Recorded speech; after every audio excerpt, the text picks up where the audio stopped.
So Nico Iamaleava, sources are saying that he's probably going to head to UCLA. Now, that source was no other than Colin Cowherd. Let me put it on the screen for y'all. Now, Colin Cowherd came out the blue to just throw this out there, and he had this to say about it before we get started.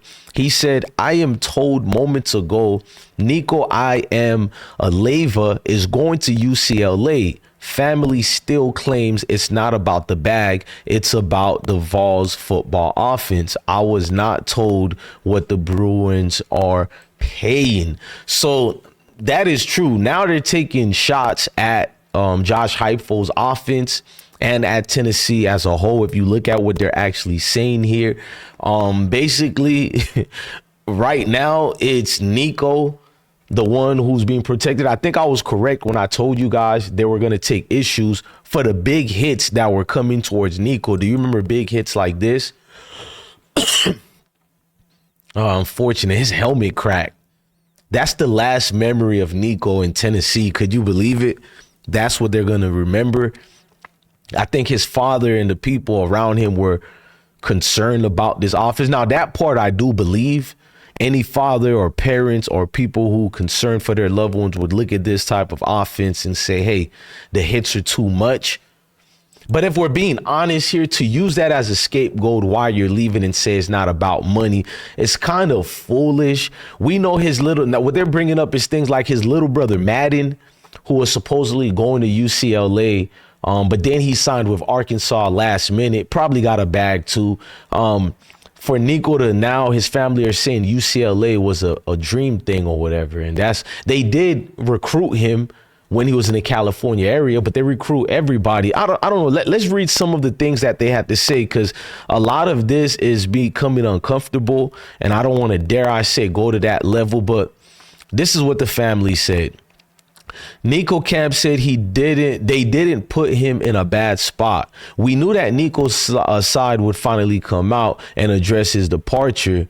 I'd rather read what they write. You guys could read the rest. They said after not showing up to practice, blah, blah. Okay, here we go. His representation hasn't steered him wrong, a family friend told Front Office Sports. At the end of the day, what did we do wrong to steer him and put him in a bad situation? We didn't.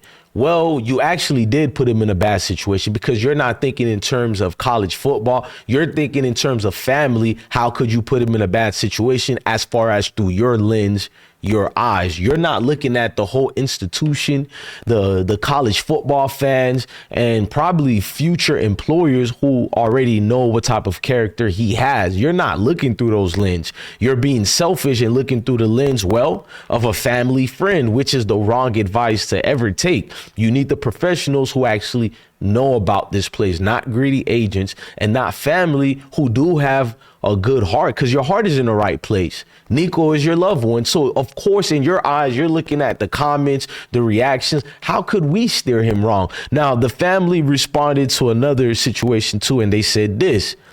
They said, but according to the family friend, none of this had to do with money, but more so trying to help him with players from the transfer portal. According to multiple sources, the two sides had been discussing a financial restructuring of the contract. One other key aspect of the reported conversations with a friend of the family was the health of Iamaleava. It was pointed out that Nico suffered multiple concussions and 2 cracked helmets throughout the course of the 2024 season. This is the Iamaleava camp saying that the well-being of Nico was a concern, specifically along the offensive lines. There was going to be mud thrown from Nico's side, and it came on the day that the transfer portal opens in college football. So yeah, that pretty much brings in sums up what I've been saying as far as no accountability. You know, over here we preach accountability as the best ability. I don't care who you are. That helps you out in life. And look, I am taking into consideration that part where we read where they're saying that Nico side has been in negotiations with Tennessee. Until I see Tennessee refute what was said, I'm gonna just go with that part, because I could believe in today's time with the NILs or whatnot, I can believe coaches and the establishment of this university could be in said so conversations. Now, the thing about this with the last big hit, Nico, if he has been talking to the coach, why would Josh Heupel say he didn't know about Nico transferring? Without getting into those details, when was it apparent to you that you would be moving forward? Friday morning, when he's a no-show, you come off the practice field and there's no communication. Right. Josh, when you I mean, I have to go with that. He said there's no communication unless Nico's side also says that Josh is lying. You know, if Coach Heupel is lying and you guys said it now, we would need the burden of proof or public opinion. And public opinion is always going to trump everything. I think I learned that already. Like, regardless of what the truth is, public opinion and outrage is going to override whatever you put out there. So Nico kind of fumbled along with his team and even going about the situation the way they went about it. Now, what hurts about these transfers and what goes on that people don't talk about is guys like Joey Aguilar. Now, Joey Aguilar left Appalachian State and he decided to go to no other than UCLA. Now, he's a stud player, by the way. These are his 2024 stats. He had over 3,000 yards passing, 23 touchdowns, guys. Yes, the QBR is 65.7 because he had 14 interceptions. When you play in that type of conference, let's just be honest, that division is very different. It's everywhere. It's hard to really construct a opinionated opinion and recruit this guy properly, other than he fits the prototype, 6'3", 220 pounds, and he can back it up with an arm. Go look at his highlights. Trust me, you won't even feel like it's a boring situation. You'll see what the coach has seen in him. Now, what make this situation bad, it was big news when he was transferring to UCLA. So now what's going on is the UCLA coaches are in touch with other teams to try to help him out so he can go there. So yes, he wasted his time going there. And these are the bad travesties of these little NIL situations, because that side is not talked about. And what make it even more sadder, this guy, Joey, really was in love with the coach of UCLA. Like most players who decide to go to a team, is because of the leader. At least we thought these coaches were leaders, but they put the almighty dollar before everything else. He says, I picked UCLA because of Coach Tino Sunseri, offensive coordinator, and Coach Deshaun Foster. We all know running back Coach Deshaun Foster. I think that's Deshaun Foster, the running back, former Houston Texans player. I hope that's him, but let me know in the comment section, guys. But it says both guys I feel like can develop me as a player and get me to the next step, Aguilera told ESPN.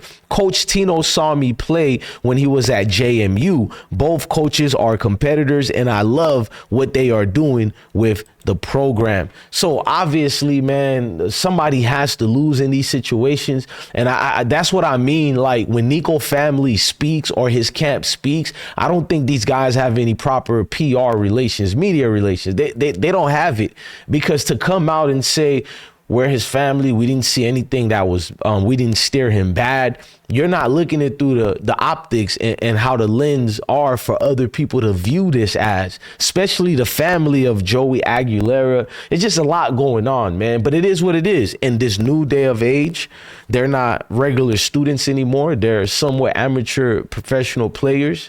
They're getting paid handsomely well. And things just go like that. I mean, I don't really see what's the fuss about Nico. Like I said, he's average is best for me. Most people get average people, especially average people. And you're an average person. I mean, let's be real. You're not running Microsoft. Yeah, so I don't get the hoop a lot over Nico, but if you're a UCLA, you went 5-7, you just fired your head coach Chip Kelly, you're in desperation mode right now. It's the same when Florida Gators took Cormani from Dion. It was just a piece right now. You were desperate of something because Coach Billy Napier should have been fired, but it is what it is, man. I'm not in the business of trying to get people fired, but I wouldn't mind seeing him gone. But let's get back to regularly scheduled programming. But with this Nico situation and his family speaking, things just keep getting worse in my opinion. I don't know where Colin Cowherd got this news, but I'm a trust his source of information. Now, the news headline said there were other teams venturing out for Nico. I don't know how true that is. Most teams have openly and vehemently going against the Nico decision, so I don't think nobody would have hurt their reputation by taking him in. When you're UCLA, you're desperate. Let's just be honest. Look, man, tell me how you guys feel in the comment sections. I'm your guy, DJ Bless One, the best one. Love your family, love your kids, and definitely indeed stay blessed, gang. I've been broke so many times.